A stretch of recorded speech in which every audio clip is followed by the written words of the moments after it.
నేను యాక్చువల్గా ఉన్నది పవర్లో 5 ఏళ్ళు ఎంపీగా ఉన్నప్పుడు ఢిల్లీ, నిజామాబాద్, హైదరాబాద్. నా మొత్తం ట్విట్టర్ చూసుకోండి, నా క్యాలెండర్ చూసుకోండి. ఇప్పుడు ఎట్లయితే జనంబాట పేరు పెట్టుకొని ప్రతిరోజు తిరుగుతున్నానో అప్పుడు కూడా నేను మన ఊరు మన ఎంపీ పేరుతోని నిరంతరం ప్రజల మధ్యలో ఉన్నా. పైరవేలు చేసుకోలే. నేను చాలా గర్వంగా ఫీల్ అయినా. నేను తెలంగాణ నుండి మొదటి ఎంపీగా పార్లమెంట్కి పోయినా. కొట్లాడుతుంటే మీ పిచ్చిలేసినట్టు గంటలు గంటలు ఒరుతుంటే మీ పార్లమెంట్లో ఎంత ఫైట్ చేసినాం స్టేట్ కోసం. మీరేమో మేము ఆడ ఢిల్లీలో కొట్లాడుతుంటే ఇక్కడ ఏసీ ఆఫీస్లా ఉండి పందికొక్కుల్లాగా కేసీఆర్ గారు నీడనే ఏరి ప్రజల సొమ్ము తిన్నది కాకుండా ఉల్టా నా మీద వెకిలి ప్రయత్నాలు వేస్తే మాత్రం ఒక్కొక్కరిది కాళ్ళు ఇరగొడతా చెప్తున్నాను. నాకు ఇట్లాంటి భాష మాట్లాడడం ఇష్టం ఉండదు. ఇవాళ మాట్లాడక తప్పని పరిస్థితి అవుతుంది. లేనిపోని అంటగట్టకండి. 10 ఏళ్లలో ఎన్నడూ ఎవరు గవర్నమెంట్లో నా భర్త పేరు వినలేదు. ఇవాళ మీరు ఆయన మీద అలిగేషన్ చేస్తున్నారు. ఆయన ఫోన్ ట్యాప్ చేస్తారు. సిగ్గుండాలి. ఇంటర్లో ఫోన్ ట్యాప్ చేస్తారు. ఇటువంటి వెధవ ప్రచారాలు చేస్తారు. ఇంకా కళ్ళు సలవడతలేవా మీకు? పార్టీలకి నిలగొట్టరు కదరా బయటికి. ఇంకేంది? నేను ఊరుకునేదాన్ని కాదు బిడ్డ, చెప్తున్నా. ఇప్పుడే మొదలుపెట్టినా. మీరు సెయింట్ గోబెన్ సంగతి చెప్పండి. వాసవికి ఇచ్చినటువంటి 100 భూములు ఉన్నాయి. ఇవాళ గవర్నమెంట్ని, కాంగ్రెస్ గవర్నమెంట్ అంటున్నారు కదా మీరు, హిల్ట్ పాలసీ పెట్టి దారాదత్తం చేస్తున్నారని. దానికి కిటికీలు తెరిచింది ఎవరు? దానికి బీజం వేసింది ఎవరు? డిస్టిలరీ భూములు అమ్మినరా? లీజుకి ఇచ్చిన భూములు. లీజుకి ఇచ్చిన భూములలో ప్రజలకు డబుల్ బెడ్రూమ్ ఇండ్లు కట్టియాలి, హాస్పిటల్ కట్టాలి, స్కూళ్ళు కట్టాలి. ఇండస్ట్రీ తీసేస్తే ప్రైవేట్ వ్యక్తులకు ఎట్లా అమ్మిండ్రు? దాని మీద సంతకం పెట్టింది ఎవరు? కేటీఆర్ గారు కాదా? చాలా కంపెనీలు ఉన్నాయి. మీరు కూడా సెలెక్టివ్గా లీజుకి ఇచ్చారు కదా. మీరు కిటికీలు తెరిచిర్రు, ఈ గవర్నమెంట్ దర్వాజాలు తెరిచిర్రు దోసుకొని తినండి అని చెప్పి. జనంకి మాత్రం ఏం చేయకండి. హాస్పిటల్ కట్టకండి, స్కూల్ కట్టకండి. ఎవడన్నా నా సొంటోడు అడిగితే మా మీద ఉల్టా అలిగేషన్ ఇవ్వండి. అల్టిమేట్గా ప్రజా జీవితంలో ఉన్నటువంటి వ్యక్తులుగా, ఒక ఆడబిడ్డగా, తెలంగాణ ప్రజల మంచి కోరుకునేటటువంటి వ్యక్తిగా నేను మీ అందరినీ కూడా రిక్వెస్ట్ చేసి చెప్తా ఉన్నాను. నా మీద బీఆర్ఎస్ పార్టీ ఏదైతే విష ప్రచారం చేస్తుందో నా మీద, నా భర్త మీద, దాంట్లో ఇనుమంతా కూడా సత్యం లేదు. దానికి సంబంధించి అన్ని కాగితాలతో సహా నేను చూపించడం జరిగింది.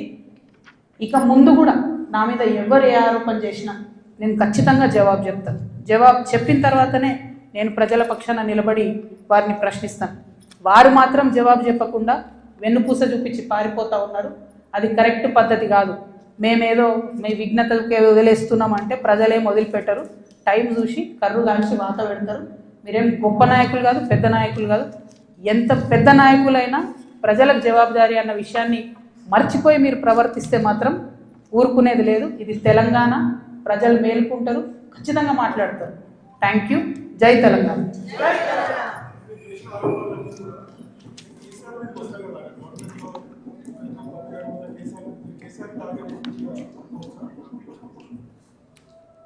చూడు బ్రదర్, చాలా మిస్టేక్స్ జరిగినాయి బీఆర్ఎస్ గవర్నమెంట్లో.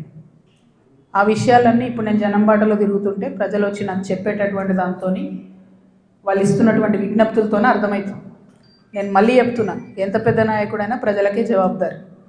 100కి 100% ప్రభుత్వం నుండి లీజుకి ఇచ్చినటువంటి ఇండస్ట్రియల్ ల్యాండ్స్ సెలెక్టివ్గా వ్యాపారవేత్తల కోసం బీఆర్ఎస్ గవర్నమెంట్లో సంతకాలు పెట్టి మరి ఆనాడే ప్రైవేట్ వ్యక్తులకు దారాదత్తం చేశారు. ఆ సంతకాలు పెట్టింది ఎవరు, పెట్టించడం వెనుకుందెవరు, అది time has to decide. Congress government ఏంది, చాలా ఆరోపణలు చేస్తున్నారు. రేవంత్ రెడ్డి గారు అయితే చాలా ఏమంటారు, రేపు పొద్దుగాలనే నేను వీళ్ళందరినీ జైలు వేస్తా అన్నట్టు ఏదో బీఆర్ఎస్ అంతా అవినీతిమయమని చిత్రీకరించి వచ్చారు. ఆయన ఎక్కడ ఏం చేయట్లేదు. ఎందుకు చేయట్లేదు? బీఆర్ఎస్ వాళ్ళు వేసినటువంటి దొంగదారులను కాంగ్రెస్ రహదారులుగా మారుస్తున్నారు. వాళ్ళు ఎవరైతే ప్రైవేట్ వ్యక్తులకు ఇచ్చిరో మళ్ళీ అదే కంపెనీలతో వీళ్ళు అండర్స్టాండింగ్ పెట్టుకుంటారు, వాళ్ళతో మాట్లాడతారు. అంటే రేవంత్ రెడ్డి గారి పరిస్థితి ఇప్పుడు ఎట్లుందంటే, అప్పుడే కప్పం తిన్న పాము ఎట్లుంటుంది, కడుపు నిండింది, నేను సీఎం అయినా, అవినీతి అయితే నాకేంది, రాష్ట్రం ఎటు పోతే నాకేంది, వాగ్దానాలు ఎటు పోతే నాకేంది అని చెప్పి ఆయన సైలెంట్గా ఉన్నాడు. ఆయనకి ఈ బీఆర్ఎస్ పార్టీలో జరిగినటువంటి వ్యాపార లావాదేవీలకి అవుట్ రైట్గా సంబంధం ఉంది కాబట్టి వాళ్ళు సైలెంట్గా ఉన్నారు. So let time decide. ఎప్పుడన్నా ఎవరైనా ఎంక్వైరీ చేస్తే డిసైడ్ అయితే చూద్దాం. ఏమీ కాకపోతే నాకెప్పుడో ఒకసారి టైం వస్తుంది కదా, దేవుడు దయ ఉంటే నేను ముఖ్యమంత్రి అయితే కదా ఒకనాడు. ఆనాడు మాత్రం 2014 నుండి 2014 తెలంగాణ వచ్చినప్పటి నుండి ఇప్పటి వరకు అన్ని అన్యాయాల మీద నేను మాత్రం ఆరాధిస్తాను. ఎందుకంటే ఎవరు వచ్చి బయటకు వచ్చి మాట్లాడినా వాళ్ళని దబాయించాలి, వాళ్ళ మీద ఒక కేసు వేయాలి, వారిని ఏదో అనాలి, బురద జల్లాలి అని అంటే కుదరదు. నేను అట్లా ఊరుకునే వ్యక్తిని కాదు. నేను తప్పు చేస్తే నేను క్షమాపణ అడుగుతాను. నేను కోరిన క్షమాపణ జనం బాటలో ముందుకెళ్ళినప్పుడు ఎందుకు కోరిన క్షమాపణ? నేను అదే గవర్నమెంట్లో ఉండి అమరవీరుల కుటుంబాల కోసం గట్టి కొట్లాడాల్సిందే అని నాకు మనసుకు అనిపించింది కాబట్టి నేను క్షమాపణ అడిగిన. ఉద్యమకారులను కేవలం నా ప్రాంతంలో చూసుకున్నా కానీ వేరే దగ్గర చూసుకోలేకపోయినా అనే ఉద్దేశంతో క్షమాపణ కోరిన. నేను అట్లే చెప్తున్నా, నేను తప్పు చేస్తే ప్రజలకే చెప్తారే తప్పు చేసినారా భయ్ సారీ అని. నేను తప్పు చేయలే, అందుకే ధైర్యంగా చెప్తాను నేను తప్పు చేయలే. అయినా సరే నా మీద ఏదో బుర్ర చల్లాలి అంటే ఊరుకోను. భగవంతుడు నాకు అవకాశం ఇచ్చినప్పుడు మాత్రం అన్ని బండారాలు కూడా బయటికి తీస్తాను.